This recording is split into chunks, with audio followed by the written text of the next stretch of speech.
Tadi sampai ini ya, kalau di 1.000 hari pertama kehidupan itu kekurangan gizi, pertumbuhan dari anaknya atau janinnya itu bisa mengalami gangguan. Akhirnya nanti jadi stunting sama gangguan perkembangan otak. Nah, akhirnya karena perkembangan otaknya tidak optimal, hasil belajar dan kecerdasannya nanti rendah. Jangka panjangnya produktivitasnya rendah dan bisa ada penyakit degeneratifnya. Jadi dari A, B, C, D, E itu yang delta, perkembangan otak dan kognitif tidak optimal.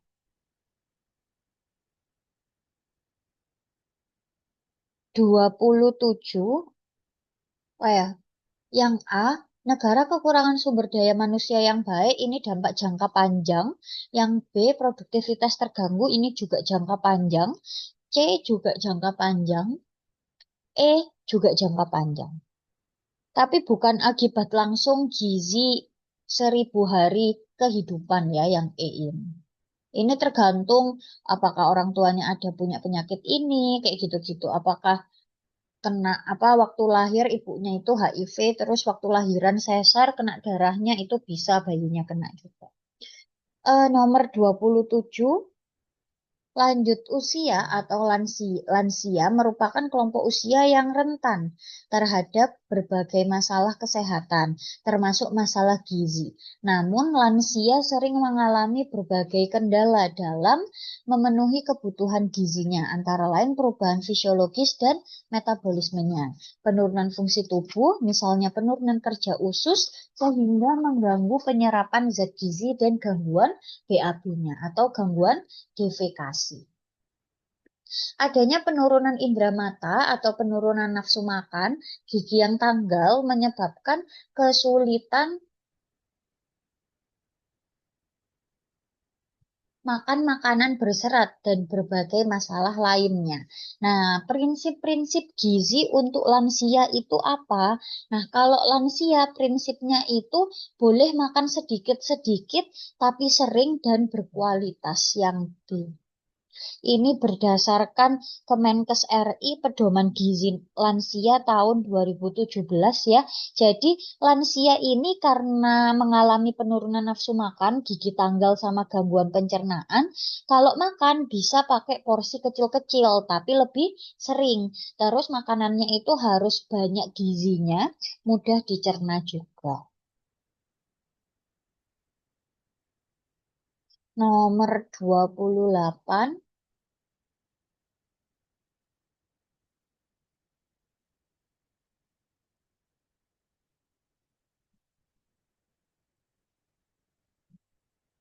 Seorang laki-laki 70 tahun dirawat di rumah sakit, diagnosisnya diabetes mellitus dan hipertensi. Pengukuran antropometri menunjukkan tinggi badannya 170, berat badannya 60 kilo. Pemeriksaan labnya, gula darahnya 200. Kolesterolnya tinggi sekali 350, kolesterol total, kolesterol 35 mg, tekanan darahnya tinggi 180/100. Terapi diet yang paling tepat adalah apa? Nah, pasiennya ini dia ini kan gula darah sewaktunya 200. Itu tuh pas-pasan, batas gitu ya. Jadi harusnya dia makan rendah kalori ya sesuai berat badannya. Kemudian tapi karena dia masih 200, dia nggak perlu yang diet DM. Tapi pasiennya ini kan ada dislipidemia. Jadi harus diet rendah lemak jenuh, kolesterol, terus karena ada hipertensi harus rendah gula. Nah, yang cocok itu yang delta. Diet dislipidemi, rendah garam, ya rendah kalori juga. Nah, kenapa rendah kalori? Supaya nanti gulanya itu juga nggak semakin naik ya, jadi diatur asupan gulanya.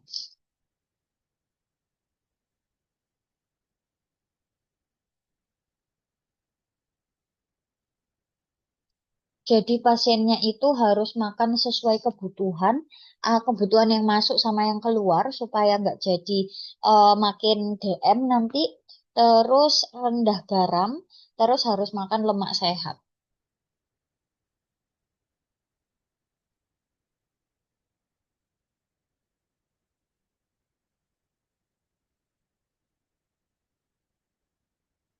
Itu yang bagus. 29, seorang mahasiswa tingginya 170, berat 54 kilo, ingin tahu status gizinya. IMT-nya berapa? Nah, IMT itu kan eh, BB dalam kilo dibagi tinggi badan pangkat 2. Tapi tinggi badannya dalam meter ya, jadi meter pangkat 2. Nah, ini berat badannya 54 per tingginya 170 cm itu 1,7 pangkat 2. Jadi 1,7 kali 1,7 tulis dulu ya. IME sama dengan BB per TB pangkat 2 dalam meter. Jadi meter pangkat 2 ya. Itu maksudnya meter pangkat 2. Biar gampang. Nah, berarti IMT-nya 54 per 1,7 kali 1,7. Hmm. Jadilah 18,7 IMT. Kalau,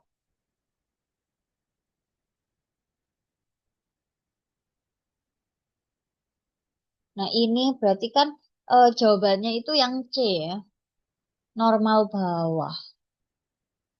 Ini kalau berdasarkan WHO, IMT Asia Pasifik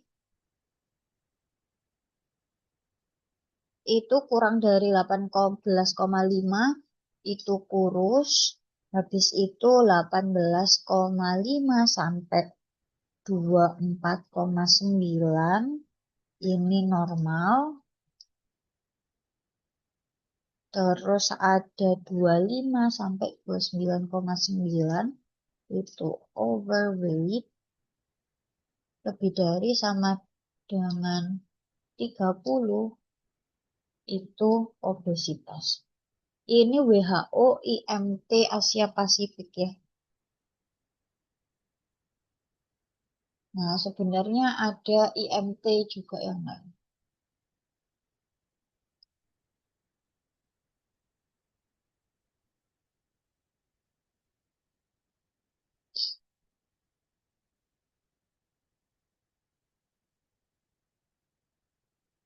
Duh, ya.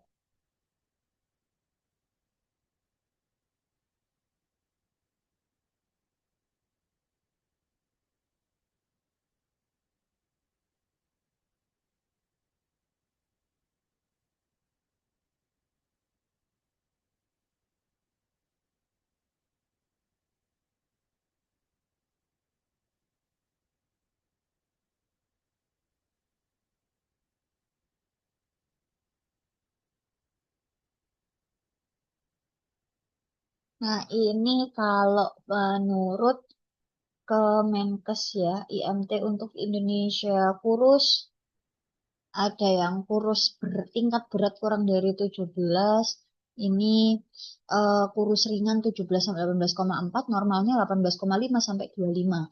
Gemuk itu 25,1 sampai 27, lebih dari 27 itu yang gemuk berat.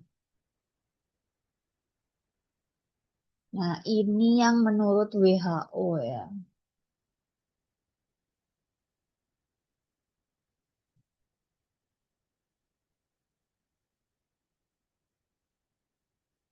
Sorry ya, aku ambil ini tuh biar nanti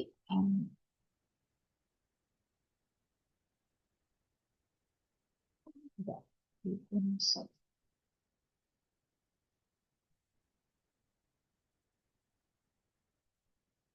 Ah, nggak bisa masuk ke sini. Nomor 30,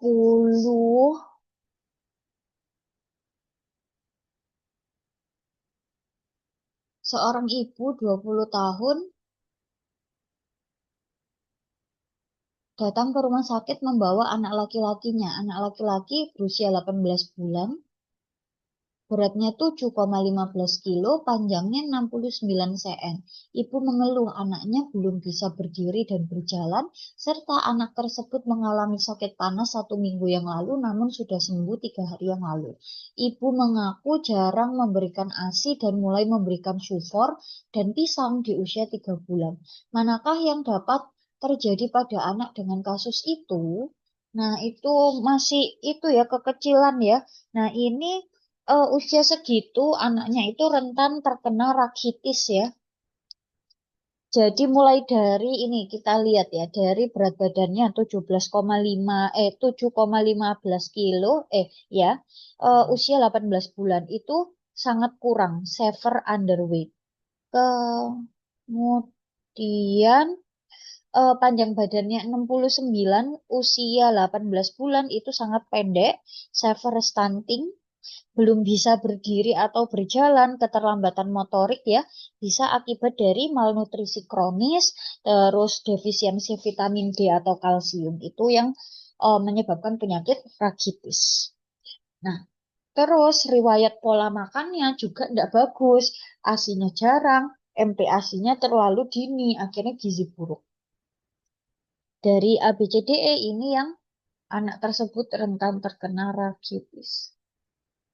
Kalau yang A itu kurang tepat ya untuk usia segitu, hipertensi juga jarang di anak ya, dan bukan dampak malnutrisi. Ileus itu gejala obstruksi ususnya, tapi kalau di kasus ini nggak ada tanda-tanda ileus. Yang E, Scurvy ini defisiensi vitamin C, harusnya tulangnya nyeri, perdarahan gusi. Di sini nggak ada ya.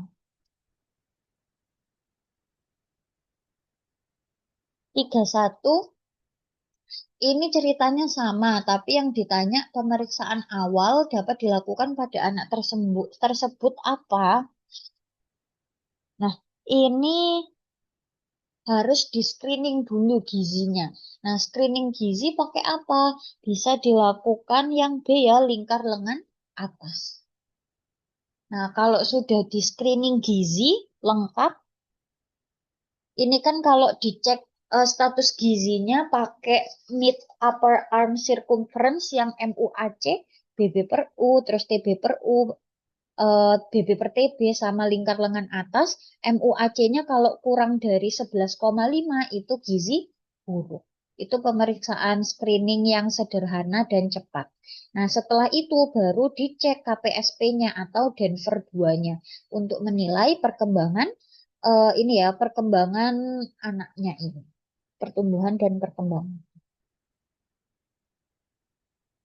Kalau pemeriksaan bilirubin itu kalau anaknya kuning ya. Terus kalau albumin serum kalau anaknya ini tanpa ada pitting edem atau saat kwashiorkor. Jadi ada timbunan kayak timbunan cairan ya. Kalau tes darah lengkap itu kurang khas ya, kurang spesifik. 32, seorang santri usia 15 tahun mengeluh lelah, letih lesu, susah konsentrasi, dan suka mengantuk apabila di kelas. Dari anamnesis diketahui bahwa santri tersebut menstruasi lebih dari 2 kali per bulan dengan jumlah yang banyak. Dari pemeriksaan didapatkan konjungtivannya pucat dan luka di sudut mulut. Apa program pemerintah untuk menangani kasus di atas? Nah, ini lebih cocok yang pembagian tablet besi ya, karena anaknya ini terkena anemia defisiensi besi. Gejalanya dari mana? Gejalanya dari lelah, pucat, terus ada sudut bibirnya luka ya, luka di sudut mulut, itu angular selitis. Dan remaja putri itu banyak yang program pemerintah itu ada pemberian tablet tambah darah 1 tablet per minggu untuk remaja putri. Jadi suka dikasihkan ke pondok pesantren, sekolah-sekolah, terus nanti dibagikan rutin seminggu sekali. 33, Pasien usia 65 tahun mengalami penurunan berat badan tanpa sebab yang jelas.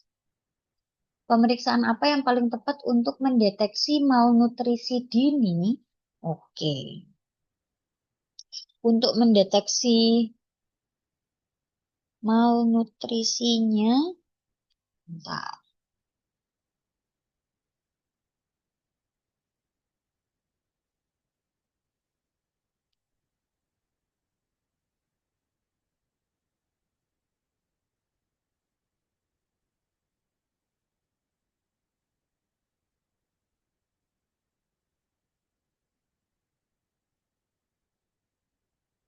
A. Kadar hemoglobin IMT, global assessment, mid onset infarct.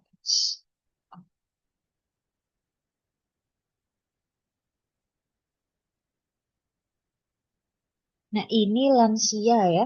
Lansia 65 tahun, BB turun tanpa sebab yang jelas, ini bisa dilakukan pemeriksaan yang SGA. Jadi, Subjective Global Assessment ini metode komprehensif untuk menilai status gizi, mulai dari anamnesis, terus pemeriksaan fisik juga. Nah, ini paling akurat untuk mendeteksi malnutrisi dini ya karena tidak menggunakan satu parameter aja, tapi udah kombinasi. Kalau yang A, HB itu menilai anemia, IMT itu bisa normal kalau pasien dengan kehilangan massa otot, tapi tidak sensitif. Terus albumin serum itu untuk penyakit kronis atau inflamasi, MUAC itu screening pada anak biasanya ya kurang akurat untuk lansia. Jadi kalau lansia pakai yang SGA. Lansia itu berdasarkan WHO usia 60 tahun ke atas. 34, Ahmad usianya 16 tahun, pelajar aktif berolahraga dan mengikuti kegiatan yang membutuhkan aktivitas fisik cukup banyak. Namun Ahmad mendapatkan asupan makanan yang seimbang sehingga aktivitasnya dapat diimbangi dengan asupan makanan yang dikonsumsi.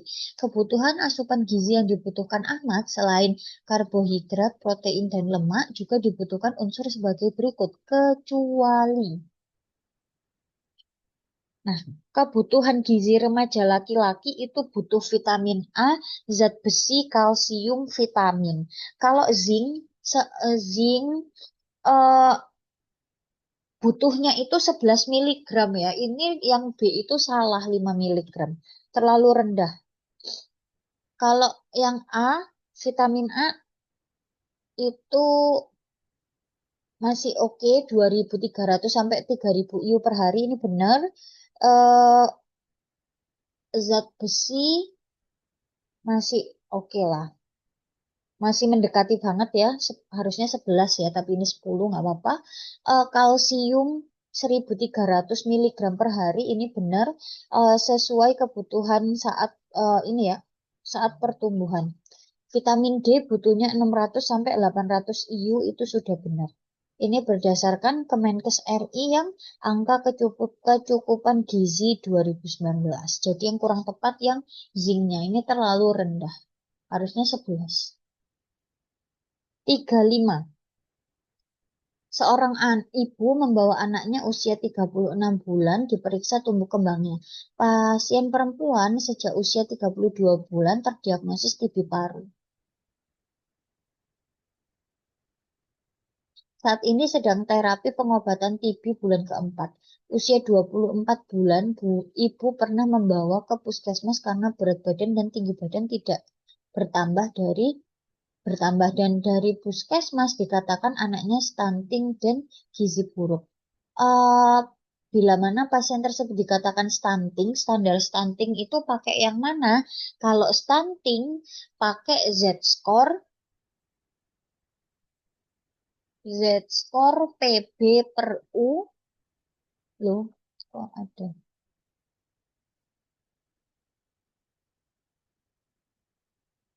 panjang badan per U ya itu sama aja tinggi badan per U kurang dari -3 SD. kalau stunting. Jadi BC ini benar ya, sama soalnya. Dia kayak salah ketik deh. Nah, ada yang mau ditanyakan mungkin dari 1 sampai 35.